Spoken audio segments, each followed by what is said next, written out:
Hello, this is Andy from the Engineers Academy, and in this topic we're going to be looking at the different ways in which engineering components can be loaded. Now there's three primary loading conditions that we're interested in for this particular outcome, and the first one is tensile loading. So in the top left hand corner we see what we mean by a tensile load. A tensile load is essentially a pulling load. Now if you can imagine, as we try to pull that material, that force is going to act across the cross section of the material.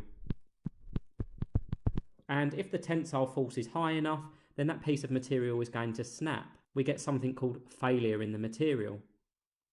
Now the second loading condition on the page there is compressive loading. Now when we load under compression, essentially what we're trying to do is to squash or compress the piece of material. Now once again, as those forces are being applied to the two ends of the material, we can see that that force is going to be acting across the cross section of that material. We have to take a little bit of care when we look at compressive loading, because what would more likely happen is that that piece of material would buckle. So the material would begin to deflect, and once the deflection was high enough, the material would actually bend rather than failing due to compression. But we'll look at that in a separate tutorial. And the final method of loading is called shear loading, which is shown at the bottom there. And with shear loading, what we're trying to do is we're trying to separate the material. We see here we're trying to push the left side of the material up, and the material is going to shear in between those two forces. The best way to think of this is like a cutting action. It could be cutting a piece of paper with scissors, or it could be cutting a piece of metal in a guillotine. What we're basically doing is we're separating the material. We're moving the two sides of the material in opposite directions. So those are our primary loading conditions. The first one that we're going to focus on in this tutorial is tensile loading. So the first important thing to note when we load something under tension is we have tensile forces. The forces are trying to pull the material apart. So we have, first of all, a force acting on the material which we call F. Now, as mentioned before, that force acts across an area, and that area is the cross-sectional area of the piece of material. It's perpendicular to the direction of the forces. So we're interested in this area here.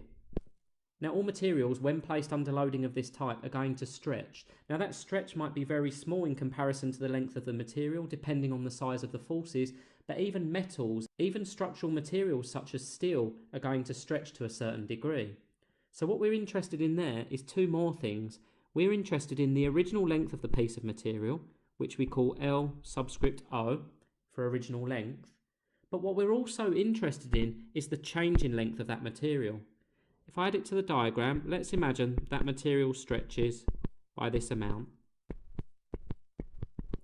Now the amount that material stretches is an indication of two things. First of all, how much force is being applied to the material, but also a property of the material called the elastic modulus. So let's add on our change in length onto our diagram, which is represented by delta L. Delta is a Greek letter and it's represented by a triangle.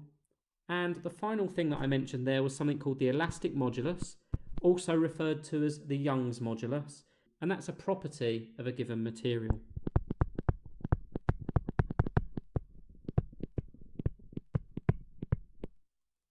So we've got F, which is the force.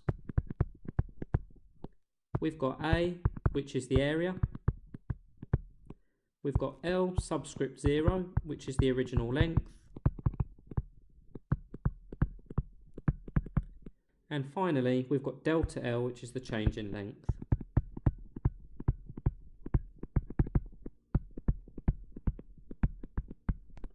Now, as we go through this topic, what we need to make sure we do is apply some of the mathematics topics that we've already used. So I'm referring specifically to rearranging equations. I'm referring specifically to standard form and metric prefixes.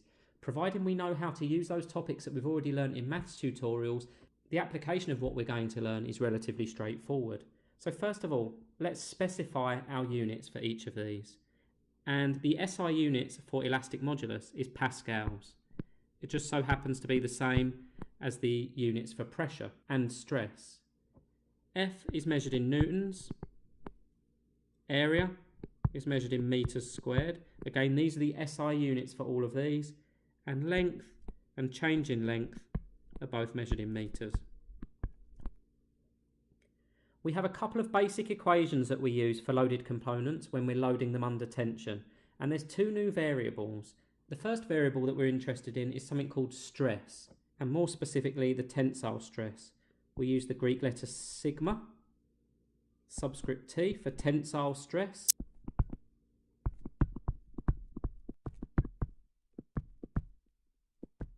And the units for stress is pascals, the same as the elastic modulus. And finally, we have something called the strain, epsilon.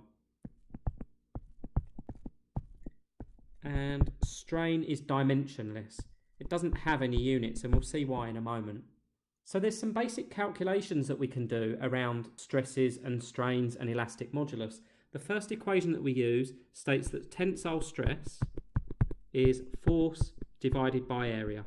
So tensile stress is a measure of how that material is distributing the force. The bigger the area, the smaller the stress. The higher the force, the higher the stress. So it's about the distribution of the force across the section of the material. We need to remember to work in SI units, newtons, meters squared, and pascals. It's actually the stress that tells us whether that material is going to fail or not. We can compare the stress that material is under to the failure stress of the material, and that will tell us whether this material should or shouldn't break. Next we have something called the strain. And strain tells us about how much this material stretches. And the formula for that is change in length over original length. Once again, we would work in our SI units of meters.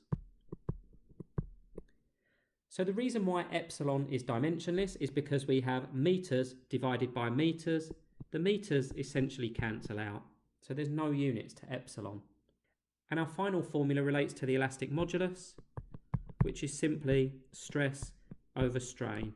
It's a property of the material. It tells us how elastic the material is, how much it's going to stretch under different loading conditions and so on. So it's an important property of the material. I did mention just one more thing there. I mentioned failure stress, which we'll call sigma F.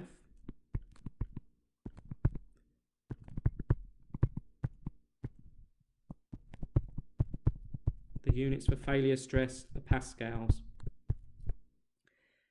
Now what we would do in a typical question is we would calculate our tensile stress. Let's say, for example, we calculated the tensile stress to be 100 megapascals. This is just an example. Let's say the tensile stress was 100 megapascals. And we then decided to compare that to the failure stress of the material. And we found that the failure stress of the material was 300 megapascals. What we're basically saying there is that material is being loaded to a third of its failure stress. So we end up with something called a factor of safety. I'm just going to put F of S for factor of safety.